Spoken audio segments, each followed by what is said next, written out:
Greetings and welcome to another edition of Outrageous HR. My name is Chris. I'm the head of compliance here at OutSolve, and I'm here with Desiree. Hi, Desiree Throckmorton, senior consultant. Okay, today we're here to introduce OutSolve's new Form I-9 employment verification service as an emerging technology in the industry that is going to have a big impact on how HR functions. So I'd like to kick off with an initial question. Okay, Desiree, what is your background in working with Form I-9 and what inspired you to get involved in that here at OutSolve? Yeah, I worked for a large healthcare organization that had a heavy focus on compliance in general. And so therefore, I-9 compliance was also very much at the top of the priority list. I worked initially in HR compliance to focus on the matters related to process, et cetera. And then I moved over to talent acquisition, where I managed the actual completion of the I-9s. Okay, Desiree, what is OutSolve's new I-9 verification service? The key word here is service. We built a tech-enabled solution that has logic built in to avoid errors throughout the process, along with trained agents to complete the Section 2 part of the I-9 process. Okay, OutSolve is suggesting a new methodology for completing verifications. What does that mean? How much time do you have? Because there's a lot to cover. I would say that we started with feedback from our clients. We wanted to hear, outside of the experience I had, what were some other common pain points for clients? So that was a big leader of how we built the process. As I mentioned, we built it so that we could avoid errors along the way to make it as efficient as possible within the realm of the regulatory requirements. So as part of the tech-enabled solution and the feedback from clients, it was pretty consistent that clients don't want to have employees logging in with a username and password.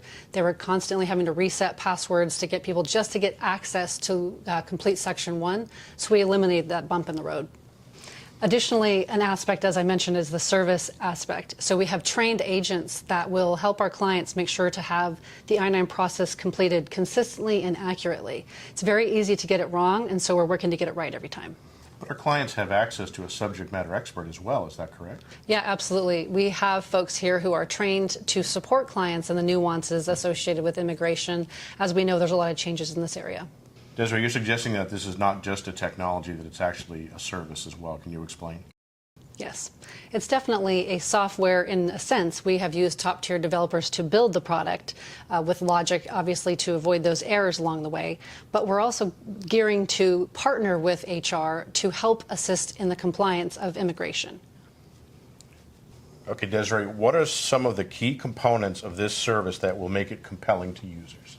I think the most compelling is, again, that we've built this in a way that assists with the pain points, right? Let's make this process that's seemingly very simple as easy and as consistent as possible. Let's have trained agents doing the work consistently, as opposed to HR kind of keeping track locally of people completing for them. So I think that's one of the key points. It's just doing it consistently and having people that you trust doing it for you, and having a visibility into those completions so that you can see what has been done.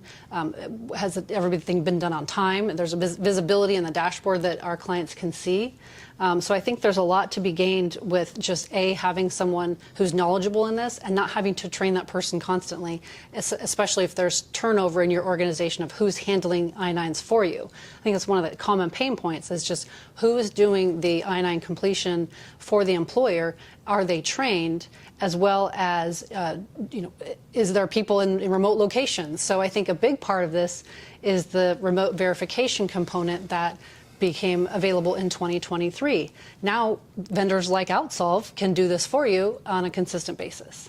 The result is our complete service utilizes easy access through data integrations, simple access for the employees to populate Section 1, again, not having to have them log in with a username or password, dedicated agents to complete Section 2 and process E-Verify, including photo matching, detailed report interfaces for HR leadership to manage compliance of I-9s, and consulting support, both internal audit process and external inspections. In the end, it's a process where the clients will have access to live experts for internal audits and for compliance in general. Desiree, how does technology support the service that we're recommending? Yeah, we talked a lot about the service around consultants, but the technology is a big piece of this process because we start with a applicant tracking system or HRIS integration to ingest the information or to know if someone's been terminated for record retention purposes, but we also built it into a logic-based workflow to avoid errors along the way that end up as fines for employers just by virtue of forgetting to complete something or entering a date in the wrong format. There's a lot of different things that can be avoided just by virtue of using technology to avoid those errors. So can I add to that?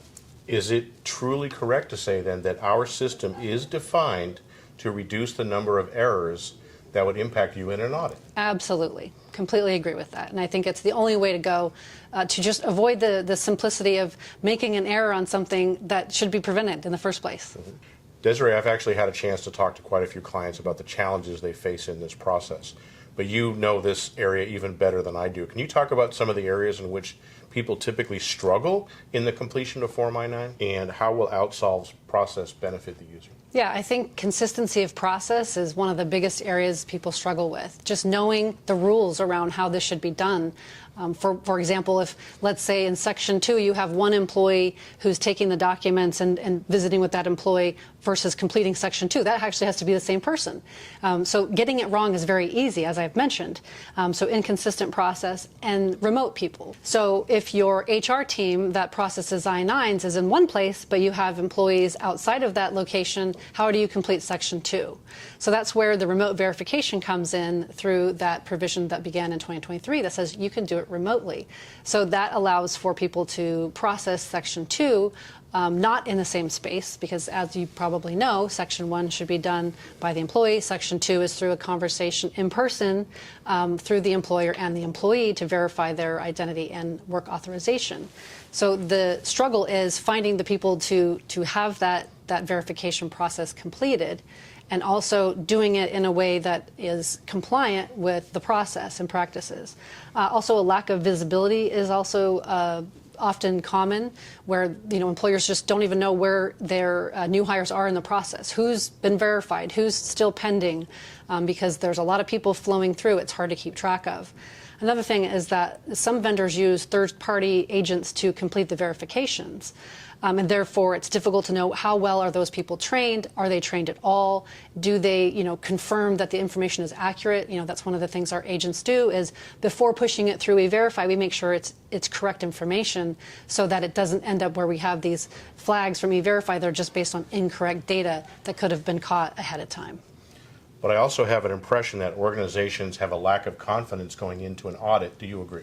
I think that's very true. I think a lot of times employers have I-9s in file cabinets. They have them in folders on managers' computers, perhaps. They're in different places. And so I do feel that a central solution of storage is really important and valuable, so that if there's an audit and that 3-day time frame starts ticking, you know where to go. You have someone there to support you, and there's not some scattering of documents in all different places. You want to have some time to review those things before submitting them over in an inspection. Desiree, why should organizations that have been using methodology that gets them by consider a new structure? I think a number of reasons. One is that this current administration has a heavy focus on immigration. And so, they're going to be looking at employers to see, are they employing people who are not work authorized? So do you know if you have any employees who are working that are not authorized?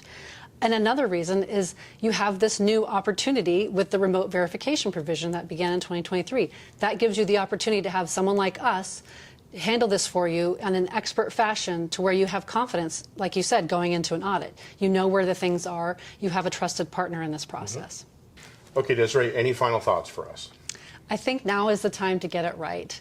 Let the technology and the service drive you towards success with I-9 compliance. All right. Well, that's it for this edition of Outrageous HR. If you have any questions or would like assistance in your I-9 support, please reach out to us here at OutSolve under outsolve.com.